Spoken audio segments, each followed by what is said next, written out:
tardes, buenas noches. Retomamos hoy esta sexta entrega del septenario en honor al Espíritu Santo y hoy lo vamos a hacer contemplando a Jesús desde el icono de la interioridad, de la Virgen de la interioridad, que nos invita a la contemplación, a la palabra de Dios contemplada. En este sexto Pentecostés nos ponemos en la presencia de quien custodia a María Santísima y le entregamos nuestra preparación para el Pentecostés de este año. En el nombre del Padre, y del Hijo, y del Espíritu Santo. Amén. Señor Jesús, te pedimos que así como a los apóstoles les regalaste un terremoto en la cárcel que conmovió los cimientos de esa construcción, también la efusión del Espíritu en nosotros sea un terremoto para el alma, que nos sacuda de todo aquello que nos aparta de vos y nos ayude a partir el pan con aquellos que pones en nuestro camino. A vos, Jesús, que preparás en estos días nuestros corazones para esta gran efusión del Espíritu en Pentecostés. Amén. Muy bien, y así entonces llegamos hasta el capítulo 16 de los Hechos de los Apóstoles, versículos del 22 al 34. Hechos de los Apóstoles 16, versículos del 22 al 34. Y dice así: La multitud se amotinó en contra de ellos, y los magistrados se hicieron arrancar la ropa y ordenaron que los azotaran. Después de haberlos golpeado despiadadamente, los encerraron en la prisión, ordenando al carcelero que vigilara con mucho cuidado. Habiendo recibido esta orden, el carcelero los encerró en una celda interior y les sujetó los pies con el cepo. Cerca de medianoche, Pablo y Silas oraban y cantaban las alabanzas de Dios, mientras los otros prisioneros los escuchaban. De pronto la tierra comenzó a temblar tan violentamente que se conmovieron los cimientos de la cárcel, y en un instante todas las puertas se abrieron y las cadenas de los prisioneros se soltaron. El carcelero se despertó sobresaltado y al ver abiertas las puertas de la prisión, desenvainó su espada con intención de matarse, creyendo que los prisioneros se habrían escapado. Pero Pablo le gritó: No te hagas ningún mal, estamos todos aquí. El carcelero pidió unas antorchas, entró precipitadamente en la celda y temblando se echó a los pies de Pablo y de Silas. Luego los hizo salir y les preguntó: Señores, ¿qué debo hacer ahora para alcanzar la salvación? Ellos le respondieron: Cree en el Señor Jesús y te salvarás tú y toda tu familia. Enseguida le anunciaron la palabra del Señor a él y a todos los de su casa. A esa misma hora de noche, el carcelero los atendió y curó sus llagas. Inmediatamente después fue bautizado junto con toda su familia. Luego los hizo subir a su casa y preparó la mesa para festejar con los suyos la alegría de haber creído en Dios. Palabra de Dios. Te alabamos, Señor. Maravilloso este texto, en donde podemos ver como un resumen de todo lo que hemos estado meditando en estos días, de todo lo anterior, pero desde una comprensión distinta. Entre los versículos 22 y 25 se da el entorno vital de este relato que hoy nos tiene para contemplar este sexto Pentecostés. Lucas muestra la situación en la que se encuentran en este momento. Están presos Pablo y Silas, están desnudos, están azotados con sus cuerpos deteriorados, atados a un cepo.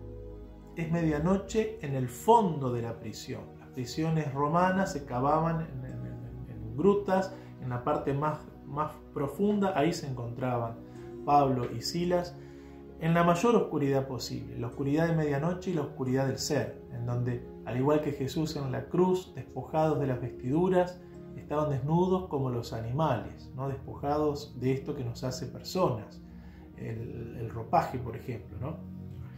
Lucas nos muestra que lo que estamos hablando es de la situación más extrema y terrible a la que un ser humano puede ser expuesto. ¿Qué características tiene esta efusión del Espíritu Santo acaecida en la cárcel, ¿cierto? Como lugar de Pentecostés. Bueno, vamos a ver los detalles que nos narra Lucas. Primero, están juntos. La comunidad existe para que ninguno de sus miembros se sienta solo o abandonado en medio de la crisis. Silas y Pablo se tienen a sí mismos, los dos están padeciendo lo mismo y cada uno lo hace a su manera. Ojalá que los miembros de tu comunidad, de tu grupo de oración, tengan la certeza de que cuentan con vos en el momento de mayor tribulación, ¿no?, en su existencia. Cuando descubran una enfermedad terminal, les anuncian, no sé, el fallecimiento de un ser querido, un accidente, en esos momentos de crisis, saber que podemos contar con la comunidad nos hace muy bien. Segundo, cantan himnos y alabanzas. Esto es de no creer. Están desnudos, atados a un cepo, en la oscuridad profunda, azotados, y no se están quejando, ni están pidiendo nada en su oración, sino que su oración es una oración de alabanza, ¿no? Nosotros enseguida cuando nos pasa algo nos quejamos, les quejamos a Dios, ellos alaban al Señor. Esta comunidad está alabando y bendiciendo a Dios en medio de la peor de las crisis. Me hace acordar a Sadrach, Misac y Abed-Negó, estos amigos que arrojados en el horno de fuego encendido 7 veces, ¿no?, por orden de Nabucodonosor, el rey de Babilonia, ¿qué hacen en medio del horno? Bendicen y glorifican a Dios en ese momento más candente, ¿no?, cuando el horno está encendido 7 veces más en su calor. ¿Por qué no piden a Dios que los libere de esa cárcel? Porque quienes han recibido la efusión del Espíritu ya no ven las circunstancias como las veían antes. Ahora la adversidad, la crisis, la enfermedad, la muerte, el dolor, el sufrimiento, esta misma pandemia de coronavirus que estamos atravesando en comunidad, son resignificados como oportunidades salvíficas de ver a Dios. Qué poderoso sería que instruyeras y formaras a la gente de tu grupo, de tu comunidad, tu familia, acerca del poder que hay en la oración de alabanza, ¿no?, y los frutos que ella genera. Es fácil alabar a Dios en una misa de sanación donde todos glorificamos al Señor. Pero cómo se torna doloroso alabar al Señor, bendecir su nombre en los momentos en donde la prueba golpea, ¿no?, las puertas de nuestro hogar, de nuestro corazón. Los prefacios de la misa que rezamos nos invitan a dar gracias siempre y en todo lugar. Hagámosle caso. Probemos dar gracias y alabar a Dios, glorificar a Dios en medio de la tribulación, en medio de la prueba, como nos lo enseñaron a hacer Pablo y Silas aquí en la cárcel. Otra característica, todos están escuchando. Cuando atravesamos las situaciones más adversas de nuestra vida, tenemos gente que nos observa y que nos escucha. Porque a lo mejor ellos mismos están esperando encontrar algún ejemplo para poder salir de sus propias cárceles y de sus propias oscuridades. Pero nos escuchan, nos contemplan. La invitación es que con libertad muestres, con contundencia, con un corazón convencido, que vos fuiste tocado profundamente por Dios y que podés vivir y celebrar aún en la crisis. ¿Se puede estar alegre, gozoso, estando de duelo? Sí. Hablando con mucha gente, no quiere salir a comer afuera, no quiere reunirse con los amigos, no quiere retomar un poco su vida social cuando está haciendo un duelo porque no se permiten. ¿Cómo voy a ir a comer a un casamiento si estoy haciendo el duelo por mi mamá, mi papá, por mis hermanos, por este ser querido? Y no tiene nada que ver el hacer el duelo por el ser amado que poder participar y disfrutar de la vida por otra parte. Tenemos que aprender a vivir el gozo aún en el dolor. Aprender a sonreír y a vivir con alegría, permitirnos estar alegres aún cuando estemos en duelo, ¿no? Duelo no es sinónimo de lágrimas necesariamente siempre y en todas las etapas y en todos los procesos. El proceso del duelo también es ir abrazando la vida en la cotidianidad.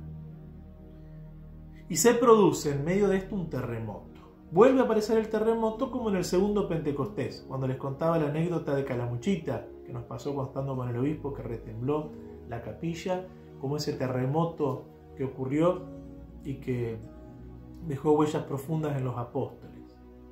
Aquí no es solo un temblor, sino que se conmueven hasta los cimientos de la cárcel. Lo que el Señor quiere hacer no es algo superficial o algo epidérmico, ¿no? Que se conmuevan los cimientos quiere decir que cuando el Espíritu Santo se derrama en medio de la alabanza hecha en plena adversidad, las raíces, los fundamentos de la vida del orante son transformados hondamente, profundamente. Qué peligro grande corremos si nos quedamos en experiencias espirituales superfluas, ¿no? Como decíamos recién, epidérmicas, que no llegan nunca a los cimientos. Y pasamos de misa de sanación en misa de sanación buscando un show, buscando el espectáculo. Pareciera que estamos inmersos en una cultura del entretenimiento, superficiales, ¿no? Que no llegamos a los cimientos. Y estas vivencias epidérmicas que no derivan en procesos serios de toma de decisiones que nos lleven a un terremoto existencial.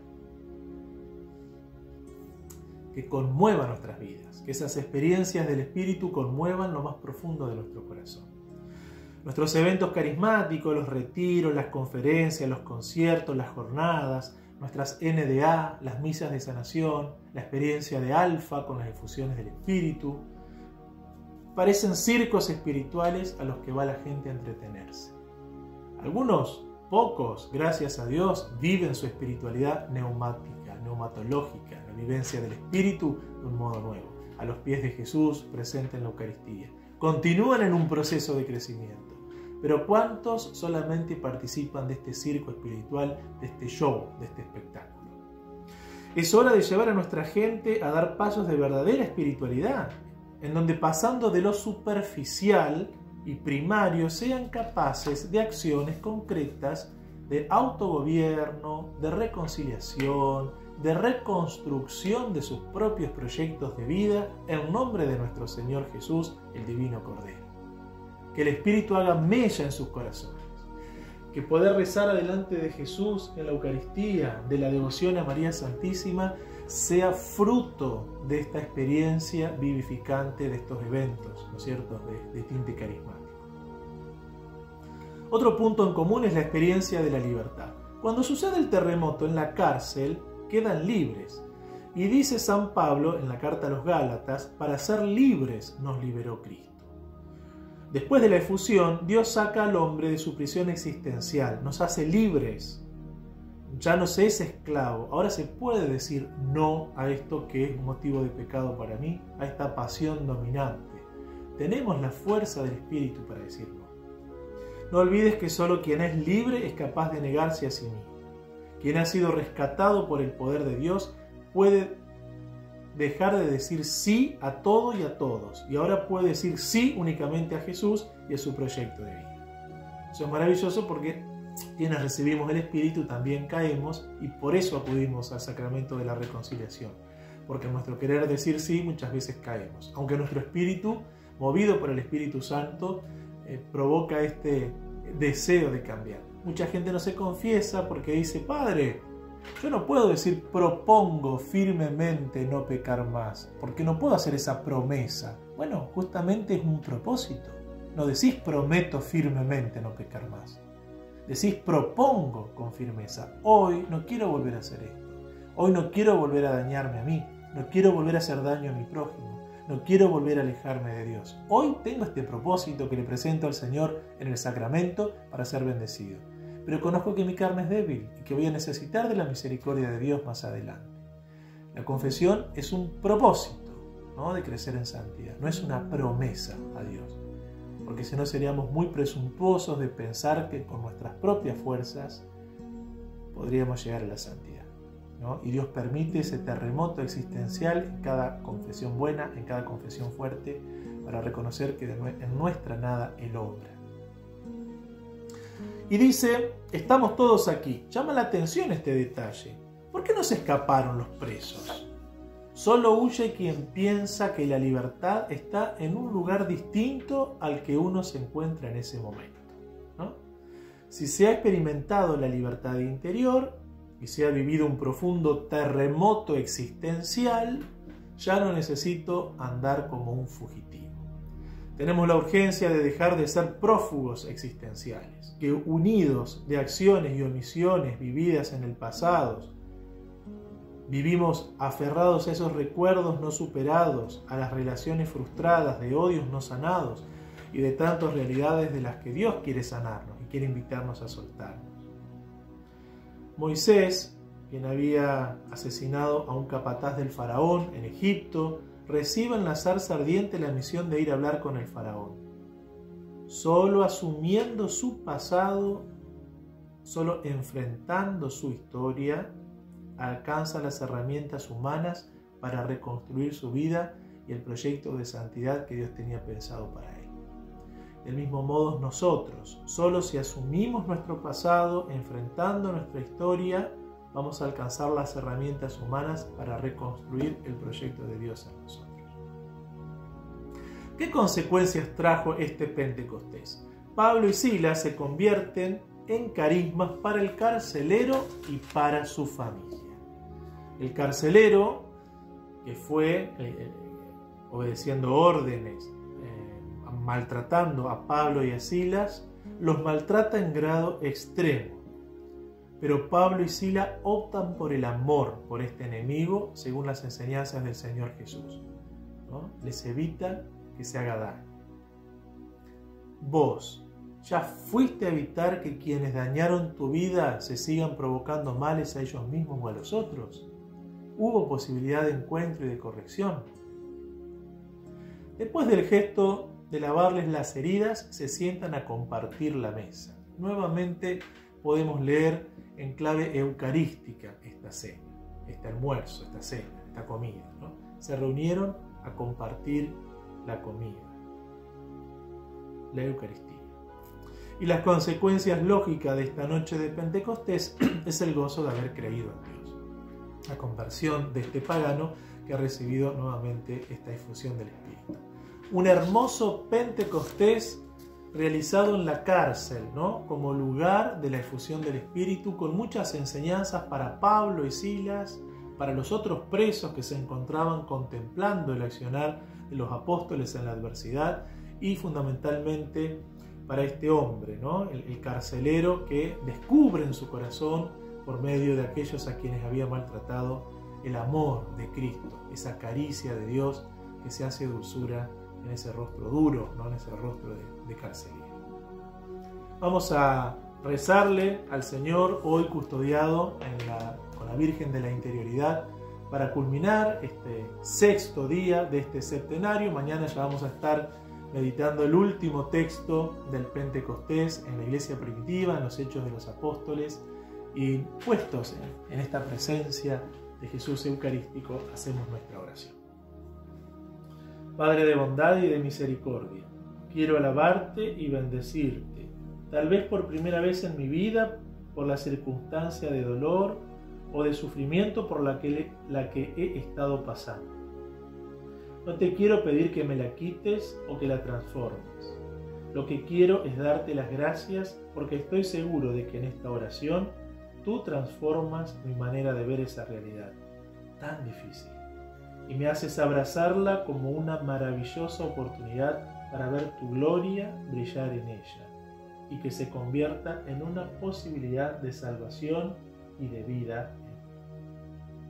Me dispongo para que la fuerza de tu Espíritu sea derramada sobre mí en este mismo instante, porque la necesito muchísimo y anhelo ser transformado profundamente por tu amor, para ser testimonio de tantos otros presos que me ven y escuchan diariamente, a los cuales debo mostrarles tu amor que me ha rescatado y me ha salvado. Te pido me perdones por haber dedicado tanto tiempo de mi vida a renegar, maldecir y protestar por las vicisitudes y por las realidades adversas por las que he pasado. Más bien ahora, amado Jesús, te doy la autoridad sobre esta situación de mi vida para que tú tomes control de todo lo que no he querido enfrentar y me des la fuerza para que en ti yo pueda hacer lo que me corresponde para darte un giro definitivo a todo eso que tanto me ha dolido hasta hoy. Te pido de corazón que bendigas a mis carceleros y a las personas que me han causado daño a lo largo de mi vida. Te pido que sanes mi corazón, mi mente de estos recuerdos dolorosos. No te pido que se me olvide lo que sucedió, sino que me des la gracia de poder recordar en paz estos acontecimientos terribles de mi historia. Y que a partir de hoy yo pueda ayudar a otros que estén pasando por situaciones similares. Dame tu espíritu, Padre de amor, para que en medio de mi calabozo yo pueda experimentar el terremoto de tu poder. Y en este mismo momento, las cadenas que hasta hoy me esclavizaban sean rotas en tu nombre, para que yo pueda salir a vivir en la libertad de los hijos de Dios. Por todo esto que estás haciendo y sigues obrando en mi vida, te doy gracias, te bendigo y exalto a ti, que eres el único digno de toda gloria, majestad y exaltación. Amén. Muy bien, y ahora en nuestro dossier vamos a tener las preguntitas para ver lo que me hace hacer el texto, esas preguntas en las cuales el Señor, a modo de cartita, podemos ir respondiéndoselas. El Señor me las presenta para seguir creciendo en amistad y en intimidad con Él. Nos confiamos entonces a la presencia de la Virgen Santísima, que está custodiando, ¿no?, desde la interioridad la imagen de Cristo, esta presencia real eucarística, y nos acogemos bajo su manto maternal. Bajo tu amparo nos acogemos, Santa Madre de Dios. No desprecies las oraciones que te dirigimos en nuestras necesidades. Antes bien, líbranos de todo peligro, oh Virgen gloriosa y bendita. Amén. Bendito y alabado sea Jesús en el santísimo sacramento del altar. Sea por siempre bendito y alabado Jesús sacramentado. Amén. Bueno, nos estamos viendo mañana para el último día de este septenario al Espíritu Santo, en el cual vamos contemplando estos 7 Pentecostés que ocurrieron en la iglesia primitiva, según nos narran los Hechos de los Apóstoles. Que el Señor te bendiga, ya estamos llegando al final de estos encuentros, que tu corazón se siga preparando con alegría para este domingo recibir la efusión del Espíritu Santo, la gracia prometida. Chao, nos vemos.